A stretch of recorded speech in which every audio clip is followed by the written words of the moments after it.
मेरी class 11th के students जो भी नीट जेई की तैयारी कर रहे हैं उनके लिए हम बहुत इम्पॉर्टेंट चैप्टर ऑक्सीडेशन रिडक्शन का नेक्स्ट वीडियो आज शेयर कर रहे हैं। पिछले वीडियो में हमने आपको बताया था कि ऑक्सीडेशन और रिडक्शन क्या होता है। आज हम पढ़ेंगे ऑक्सीडेशन नंबर क्या है और कैसे निकालते हैं।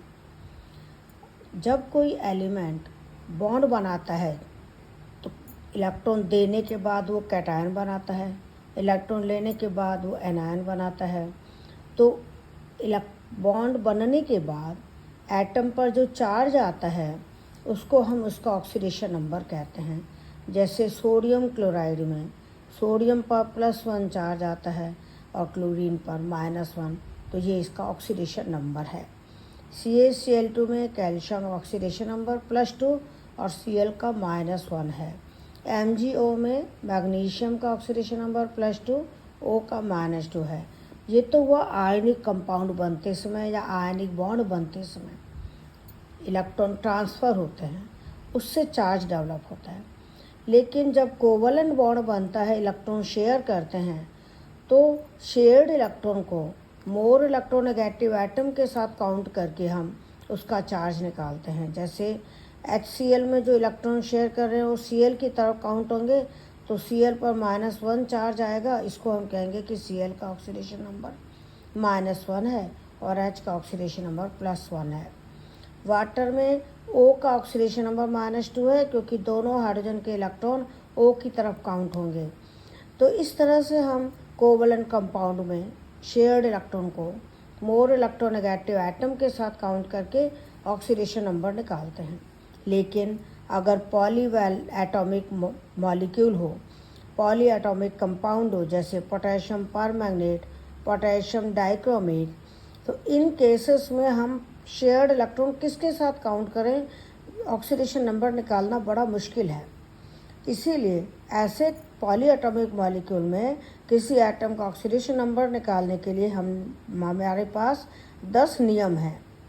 पहला, एलिमेंट में हर एटम का ऑक्सीडेशन नंबर 0 है। जैसे H2 में H का 0 है, ओजोन में O का 0 है, सल्फ़र में S का 0 है, फास्फोरस P4 मॉलिक्यूल है, उसमें फास्फोरस का ऑक्सीडेशन नंबर 0 है। Second point, first A group के जो एलिमेंट्स हैं, ध्यान देना, फर्स्ट ए ग्रुप के एलिमेंट्स जिनको हम एल्कली मेटल्स कहते हैं, lithium, sodium, potassium, rubidium, caesium, francium, ये जो है, इनके कंपाउंड में इनका ऑक्सीडेशन नंबर हमेशा +1 होगा। जैसे KCl में K का +1 लिया जाएगा, लिथियम क्लोराइड में लिथियम का +1 लिया जाएगा, पोटेशियम डाइक्रोमेट में पोटेशियम का +1, सोडियम क्लोराइड में सोडियम का +1। लेकिन अगर फर्स्ट ए की जगह सेकेंड ए ग्रुप के एलिमेंट्स हों, beryllium, magnesium, calcium, strontium, barium, radium, उनके कंपाउंड्स में उनका ऑक्सीडेशन नंबर +2 होता है। कैल्शियम का +2 होगा, बेरियम का, मैग्नीशियम का, स्ट्रोंशियम। लेकिन ध्यान देना, एलिमेंट में नहीं, कंपाउंड में। चौथा पॉइंट आप ऐसे याद करना, पहला पॉइंट एलिमेंट का, दूसरा फर्स्ट ए ग्रुप वालों का, तीसरा सेकेंड ए ग्रुप वालों का, चौथा हाइड्रोजन से रिलेटेड, पांचवा ऑक्सीजन से रिलेटेड, छठा फ्लोरीन से रिलेटेड, सातवां न्यूट्रल मॉलिक्यूल से रिलेटेड। इस तरह से अपन इनके 10 नियम आप याद कर लेंगे। तो हाइड्रोजन का ऑक्सीडेशन नंबर मैक्सिमम कंपाउंड्स में +1 होता है, लेकिन हाइड्राइड में -1। हाइड्राइड कब होगा, जब हाइड्रोजन मेटल से जुड़ी हो। इनमें तो हाइड्रोजन नॉन मेटल से जुड़ी है, इन वालों में तो हाइड्रोजन का ऑक्सीडेशन नंबर +1 होगा। पर जब हाइड्रोजन मेटल से जुड़ी हो तो उसका ऑक्सीडेशन नंबर -1 होगा। उसको हाइड्राइड कहते हैं। ये कैल्शियम हाइड्राइड का नाम है, हाइड्रोलिथ, ये एग्जाम में बहुत आता है। तो हाइड्रोजन का ऑक्सीडेशन नंबर का नियम समझ में आ गया। अगला है ऑक्सीजन का, कि ऑक्सीजन का ऑक्सीडेशन नंबर ज़्यादातर मॉलिक्यूल में, ज़्यादातर कंपाउंड्स में -2 होता है, लेकिन पेरोक्साइड में -1 होगा, OF2 में +2 होगा और सुपर ऑक्साइड में -1/2 होगा। अगला पॉइंट, सिंपल आयन का जो ऑक्सीडेशन नंबर है वो उनके ऊपर उपस्थित चार्ज के बराबर है। सिंपल आयन कौन से होते हैं? जो एक एलिमेंट से बनते हैं, तो इनका ऑक्सीडेशन नंबर इन पर उपस्थित चार्ज के बराबर होता है। ये ऑक्सीडेशन नंबर नीचे लिखा हुआ है। न्यूट्रल मॉलिक्यूल में जितने भी एटम्स हैं सब के ऑक्सीडेशन नंबर का जो सम है वो 0 होगा। जैसे पोटेशियम का हम +1 लेते हैं, मैग्नीज का मान लो हमको कैलकुलेट करना हमको मालूम नहीं है, ऑक्सीजन का -2 होता है तो 4 ऑक्सीजन है, 4 × -2, इन सब का एल्जेब्रिक सम कर लो वो 0 होगा। इसी तरह इसमें 2 पोटेशियम का 2 × +1, 2 क्रोमियम का 2x, 7 ऑक्सीजन का 7 × -2, इन सब का एल्जेब्रिक सम करो वो 0 आता है। तो न्यूट्रल मॉलिक्यूल में सभी एटम्स के ऑक्सीडेशन नंबर का सम 0 होता है। नेक्स्ट नियम है कॉम्प्लेक्स आयन। कॉम्प्लेक्स आयन होता है इस तरह का।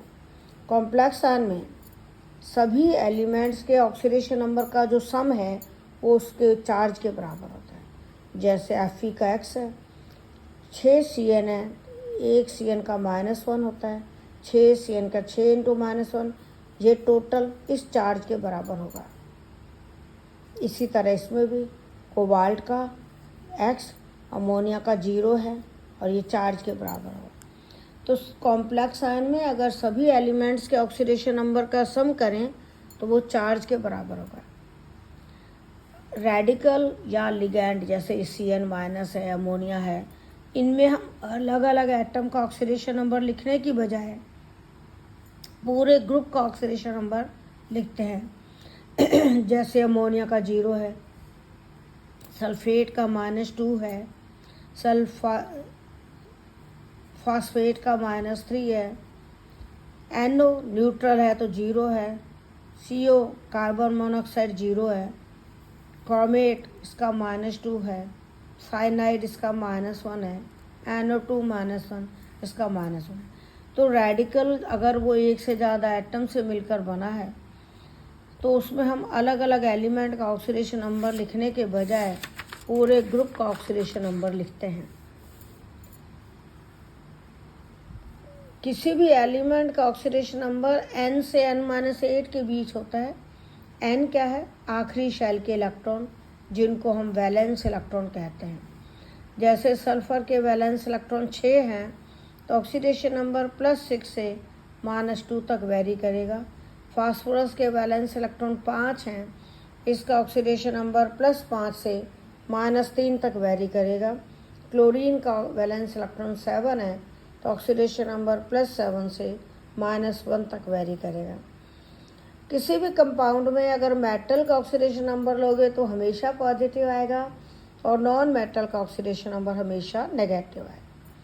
फ्लोरीन का ऑक्सीडेशन नंबर हमेशा -1 होगा क्योंकि फ्लोरीन मोस्ट इलेक्ट्रोनेगेटिव एलिमेंट है। तो ये तो हो गए हमारे रूल्स, 12 रूल्स हैं। अब कुछ एग्जाम्पल हम आपको बता रहे हैं और जो कॉम्प्लिकेटेड एग्जाम्पल्स हैं जो एग्ज़ाम में अक्सर आते हैं वो हम हमारे नेक्स्ट वीडियो में आपके साथ शेयर करेंगे। पोटेशियम मैग्नेट, इसमें 2 पोटेशियम का 2 × +1, Mn का निकालना है तो x, ऑक्सीजन का 4 × -2 = 0, इसको हल कर लेना। MnO4- में अगर Mn का निकालना हो तो x, 4 ऑक्सीजन का 4 × -2 और Eg = -1 क्योंकि चार्ज -1 है। निकिल कार्बोनिल में निकिल का x, CO का 0, टोटल 0।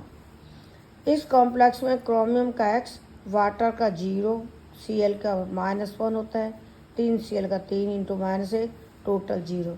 इस तरह से आप ऑक्सीडेशन नंबर निकालने की प्रैक्टिस करना। All the best, thank you.